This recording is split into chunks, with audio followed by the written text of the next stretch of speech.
पंडित। तो इस चीज को ध्यान रखना कि भगवान आपके ज्ञान को, भगवान आपके कर्म कांड को अगर गलती होती तो कोई बात नहीं। मेरा ये मत है कि अगर कोई गलत भी पूजा करता हो तो गुरु हो एक बार बता दे, अगर वो पूछे, नहीं तो तुम जो कर रहे हो वो करते रहो। नहीं तो अगर मैंने बता दिया, चार चीजें और जोड़ दी तो जो तुम कर रहे थे वो और बंद कर दो। अरे हम तो गलती कर रहे हैं, भगवान नाराज हो जाएंगे, तो वो भी बंद हो गया कर्म कांड। इसलिए जो कुछ करता है उसे करने दो। तेरा तुझको अर्पण क्या लागे मेरा। इसलिए तो ये बड़ी महत्वपूर्ण बात है कि यहां से अविरल भक्ति, अविरल भक्ति। श्री नारद जी महाराज ने, यूं तो आजकल तमाम विवाद के विषय चल रहे हैं। विवाद के विषय में ये भी है कि स्त्री को ये काम करना चाहिए, स्त्री को ये काम करना चाहिए कि नहीं करना चाहिए, विद्वानों के माध्यम से। लेकिन नारद जी महाराज नारद भक्ति सूत्र में जो भक्ति की बात करते हैं उसमें जो कहते हैं कि सा परम प्रेम, सा तस्मिन् परम प्रेम रूपा भक्ति अमृत स्वरूपाचा और प्रमाणम तत्र गोपिका। भक्ति के आचार्यों के रूप में स्त्रियों को ही स्थापित किया। और ये भी कहा गया कि ब्रजांगनाओं ने, उद्धव जी महाराज जब ब्रजांगनाओं की प्रशंसा करते हैं, वंदे नंद ब्रज स्त्रीणाम पाद रेणु मभीचनसा, कथा के लिए मना करते हैं। लेकिन उद्धव जी महाराज कहते हैं यासाम हरि कथोद्गीतम पुनातु भुवनत्रयम्। उन ब्रजांगनाओं के द्वारा गाई गई जो भगवान श्याम सुंदर के चरित्र हैं, जो उनकी गाथा है, तीनों लोगों को आज पावन और धन्य बनाने। सामान्य बात थोड़ी। इसलिए किसी को भी हमें क्या राइट है कि हम कहें कि इसको अधिकार है, इसको अधिकार नहीं है, तुम ये करो, तुम वो नहीं करो। सब भगवान की भक्ति में सब बराबर है। श्री राम मैं सब जग जानी, श्री राम मैं जग जानी, करो प्रणाम गोरे जुग पालनी।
भगवान की जो भक्ति है, सुंदरकांड में आप पढ़ते हो ना, सुंदरकांड में इस भक्ति का नाम नान्यास्पृहा रघुपते हृदयस्मदी। ये दूसरा श्लोक है सुंदरकांड। नान्यास्पृहा रघुपते हृदयस्मदी, न अन्या स्पृहा अस्मद् हृदये अस्ति। हे ईश्वर, मेरे मन में कोई भी आकांक्षा नहीं, मैं कोई वरदान नहीं चाहता। नान्या स्पृहा रघुपते हृदयस्मदी सत्यम वदामि। कभी कभी लोग कहते हैं हमको कुछ नहीं चाहिए, पर मन में सोचते रहते हैं देखो अब क्या मिलने वाला है। नान्या स्पृहा रघुपते हृदयस्मदी, मेरे मन में कोई आकांक्षा नहीं। और अगर आपको विश्वास ना हो तो सत्यम वदामि चा भवान अखिलांतरात्मा। आप तो अखिल प्राणियों के अंतर मन में बैठे हुए हो, आप खुद ही देख लो अंदर में मेरी कोई भावना है क्या? कहा बहुत अच्छी बात। और अभी इतनी बात पूरी भी नहीं करते और फिर कहते हैं मुझे एक वरदान दे दो। कहते अभी तो कह रहे कुछ नहीं चाहिए। नान्यास प्यार रघुपते हृदय सुनिए सत्यम वदामि च भवान अखिलात्मा। और फिर क्या कहते हैं कि भक्तिम प्रयच्छ, क्या दो मुझे? भक्ति दो। कौन सी भक्ति? का भक्तिम प्रयच्छ रघुपुंगव निर्भराम में कामादि दोष रहितम कुरुमान सम। निर्भर निर्भर मानी जिसमें आप भगवान के आश्रित हो जाओ। जैसे छोटा बालक भगवान के ऊपर आश्रित होता है। दो प्रकार के भक्त होते हैं, एक ज्ञानी और एक बालक, एक दास। ज्ञानी और दास। तो दास बालक की तरह होता है, मोरे प्राण तनय सम ज्ञानी, और बालक सुख सम दास अमानी। इसलिए बालक में ये होता है कि बालक माँ के ऊपर निर्भर करता है, माँ दूध पिलाए तो पिए, नहीं तो भूखा रहे। ऐसे भगवान के ऊपर निर्भर। निर्भर प्रेम मगन मुनि ज्ञानी, निर्भर प्रेम मगन मुनि ज्ञानी, कहे न जाए सो दशा भवानी, कहे न जाए सो कबहू की कृपा से पुनि जाई, कबहू की कृपा, कबहू की मेरे करे पुनि गाई, कबहू की मेरे करे। जब सुना कि राम जी आए तो क्या करते हैं कि निर्भर प्रेम मगन दौड़ पड़ते हैं। अविरल प्रेम भगत मुनि पाई, कबहू की फिरी पाछे, कभी तो पीछे लौट आते, नहीं मेरे पास तो जब तक है नहीं, भगवान मुझे कैसे मिलेंगे। और फिर कहेंगे भगवान बड़े दयालु, दौड़ पड़ते हैं तो पीछे आ जाते हैं, कभी आगे चले जाते हैं। अविरल भगत थी प्रेम मुनि पाई, और प्रभु देखें तब ओट लुकाई। भगवान की उनकी इस प्रेम विह्वल स्थिति को वृक्ष के पीछे छुप करके देख रहे थे। अब उसको भगवान को ये लगा कि मैं इतनी दूरी में जब तक इनके पास पहुंचूं तो कहीं इनको हार्ट अटैक ना हो जाए। इसलिए भगवान को इतनी आतुरता करनी पड़ी कि भगवान अगर उसके हृदय में प्रकट हुए। मुनि मगमाज अचल हुए वैसा, तीरथ फनस फल जैसा, और भगवान उसके हृदय के अंदर, और वो भगवान के अंदर को अपने दिल के अंदर में ही भगवान प्रकट हुए, उनका दर्शन करने लगा। तब तक राम जी पीछे आ गए, और पीछे आकर के फिर उन्होंने बार बहु भांति जगावा, लेकिन जाग न ध्यान जनित सुख पावा। जब आप मेडिटेशन में भगवान को देखने लग जाओगे तो साक्षात भी भगवान आ जाएंगे ना, तो उससे भी ज्यादा आपको आनंद मेडिटेशन में मिल जाएगा। जाग न ध्यान जनित सुख पावा। तब भगवान ने सोचा इसकी आंख कैसे खुलवाएं, तो भगवान ने उसकी उपासना को बदल दिया। अभी राम के रूप में दिखलाई पड़ रहे थे, भगवान ने राम का रूप हटा दिया। राम रूप तब राम दुरावा, भूप रूप तब राम दुरावा, और हृदय चतुर्भुज रूप दिखावा। राम का रूप अदृश्य हो गया, पर इसकी उपासना जिसमें होती है उसी में वो निष्ठावान रहता है। जो ही भगवान नारायण आए, नारायण के ही अवतार है, बात अलग है। लेकिन मुनिया कुलाए उठा तब कैसे, मुनिया कुलाए उठा तब कैसे, निकल ही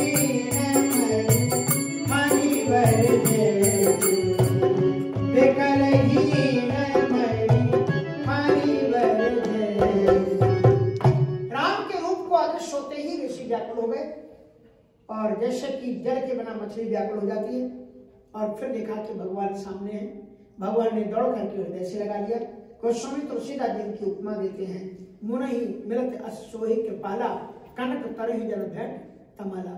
मुनि से मिलते हुए राम जी ऐसे सुस्मित हो रहे हैं, मानो कि स्वर्ण वृक्ष के साथ में स्वर्ण वृक्ष से एक तमाल का वृक्ष लिपट रहा। तमाल मानी नील वर्ण का, और स्वर्ण तप्त कंचन काया है नाम की ऋषि की, श्री स्वर्ण की तरह उनकी का दिखाया है। भगवान मिलते हैं, बड़ी सुंदर उन्होंने स्तुति की है उनकी। और स्तुति करने के बाद में भगवान प्रसन्न हुए और भगवान ने कहा कि जो भी तुम्हें वरदान मांगना है वरदान मांगो। अब जरा देखो यहाँ पर बिना पढ़ा लिखा है साधु है। भगवान ने कहा जो भी वरदान मांगना हो वरदान मांग लो। तो महाराज मुनि ने क्या कहा कि महाराज मैंने कभी वरदान पहले मांगा ही नहीं है, इसलिए मुझे मालूम ही नहीं है कि वरदान होता कैसा है, क्योंकि I have not asked before this any boon. मैंने कभी वरदान मांगा नहीं, इसलिए समझना पड़ा है झूठ का साथ, what is the right, what is the wrong. So please give one boon yourself. अपने मन से आप एक वरदान दे दो, उसके बाद में मैं जान जाऊंगा कि वरदान ऐसा होता है, मैं वरदान मांगूंगा। कल मैं आपको बता रहा था कि काकभूषण जी कहते हैं कि प्रभु का है दैन सकल सुख सही, लेकिन सब बातें देने को कहीं, क्या नहीं देने को कहा, भगति आपनी दैन न कही। और यहां उसने कहा कि आपको जो अच्छा लगे, लेकिन कहने के साथ में ज्ञान की बात देखो, उसने एक बात कह दी, महाराज सुतीक्ष्ण जी ने एक बात कह दी, क्या कि तुम्हें नीक लागे रघुराजी। अगर आप मार्केट जा रहे हो और बच्चे से कहो कि चलो बेटा तुमको जो वस्तु खरीदनी हो तुमको खरीदना है, चलो तुम साथ में चलो, और बच्चा अगर कहते नहीं बाबूजी आपको जो अच्छा लगे आप अपने मन से ले आओ, तो आप बेस्ट से बेस्ट अच्छी से अच्छी चीज लाने की कोशिश करोगे, क्योंकि बच्चा ने मेरे ऊपर छोड़ दिया, ऐसी चीज ला करके आप दोगे कि वाह खुश हो जाए बच्चा कि भाई ऐसी। तो उन्होंने कहा कि तुम्हें नीक लागे, तो क्या राम जी पर पूरा छोड़ दिया? नहीं, लग रहा है कि कह दिया कि तुम्हें जो अच्छा लगे, उसको बांध दिया राम जी को कि तुम्हें नीक लागे रघुराई, सोई मोहि देहु दास सुखदाई। दास भक्ति बनी रहे, कहीं ऐसा कुछ मत दे देना कि हम आपसे दूर चले जाए, आपके दास बने रहे। सोई मोहि देहु दास सुखदाई। और जब ये उन्होंने बात कही तो भगवान राम ने उनको क्या वरदान दिया, अविरल भगति विरति सत्संग, अविरल भगति विरति विज्ञान, हो सकल गुणी ज्ञान निधान। अविरल भगति विरति विज्ञान, अविरल भगति विरति विज्ञान, हो सकल गुणी ज्ञान निधान। भगवान ने कौन सी भक्ति दी? भक्ति दी बिना मांगे, काकभूषण जी मांगते रहे नहीं मिली, लेकिन अविरल भगति, अविरल मानी अनवरत, कंटिन्यूअसली, तैल धारावत, श्रृंखला टूटे नहीं, ऐसी भक्ति अविरल जिसकी लाभ टूटे नहीं, अविरल भगति और विरति विज्ञान, और वैज्ञानिक व्यक्ति को दिया। व्यक्ति का मतलब ये नहीं कि हमने तो सब कुछ छोड़ दिया, अरे छोड़ने लायक जो चीज है उसको छोड़ो, तुमने काम ना छोड़ा, क्रोध ना छोड़ा, हरि भजन क्यों छोड़ दिया? छोड़ना है तो एक महात्मा गांधी जी ने कहा कि धर्म करने से अभिमान होता है, तो एक व्यक्ति ने कहा कि महाराज फिर हमने धर्म करने छोड़ दिया, क्योंकि अभिमान बुराई का जड़ है, और धर्म करने से जब अभिमान पैदा होता है तो हम धर्म ही क्यों करें? महात्मा गांधी ने कहा जो छोड़ना चाहिए विरति विज्ञान, विरक्ति में विज्ञान होना चाहिए, क्या छोड़ना है क्या नहीं छोड़ना है। भक्ति में भी विज्ञान होता है, वैज्ञानिक भक्ति होनी चाहिए, ऐसे नहीं तकिया मुंशी जो मन में आया करते चले जाए। भक्ति से किसी का आयत नहीं होना चाहिए, भक्ति अमृत है, और अगर तुम्हारी भक्ति से किसी का आयत होता है तो कोई मतलब नहीं। घर में तुम्हारी सास भूखी प्यासी बैठी हुई है, पिता तुम्हारा रो रहा है, दवा नहीं है, तुम कहते हम तो थोड़ा सा हम चले जाए जल चढ़ा के आते, तो उस चीज का भी ध्यान है। विरति विज्ञान, ऐसा उन्हें सुंदर वरदान दिया, अविरल विरति, अविरल भगति विरति विज्ञान, और हो सकल गुण ज्ञान निधान, सारे गुणों के निधान महाराज वरदान मिल गया। वरदान मिलने के बाद में सुतीक्ष्ण जी ने कहा कि प्रभु जी दे दिया वरदान? बोले हाँ। बोले प्रभु जो दीने सो बर में पाओ, प्रभु जो दीने सो बर में पाओ, अब सो दे जो पाओ। सुतीक्ष्ण ने होशियारी से काम लिया कि आपने जो वरदान दिया वो तो मुझे मिल गया, अब मैं जान गया कि वरदान ऐसा होता है, अब मुझे जो अच्छा लगता है वो दे दो। अब देखो उन्होंने कहा कि अब समझ में आ गया कि वरदान ऐसा होता है, अब मुझे जो अच्छा लगता है वो वरदान दे दो। तो फिर क्या मांगा, जरा ध्यान से देखिए। आप सुतीक्षण जी मांग रहे हैं कि अनुज जानकी सहते प्रभु चाप बाने धरि राम, मम ही गगना इंदु इवा बसहु सदा निहकाम। भक्ति तो जीवन में हो लेकिन भगवान का ध्यान ना हो। तो कहते हैं कि प्रभु जी अनुज जानकी सहित प्रभु आप मेरे दिल में निवास करो, अकेले नहीं, लक्ष्मण जी और जानकी जी के साथ आप हमारे दिल में धनुष्य बाण धारण करके। अब इसको हम आपको कल बताएंगे कि धनुष्य बाण के साथ में क्यों उन्होंने कहा, क्योंकि राम जी के धनुष्य बाण की भी पूजा होती है और लक्ष्मण जानकी जी समेत क्यों बनाया, उनका महत्व क्या है। इसलिए राम जी का जो ध्यान है, इन ध्यान का भी कल हम आपको बताएंगे कि किस प्रकार से भगवान श्री राम जी सुतीक्षण को भक्ति का संवाद सुनाते हुए गुरु के आश्रम में जाते हैं। श्री राम जय राम जय जय राम, श्री राम जय राम जय जय राम, श्री राम जय जय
जय सीताराम।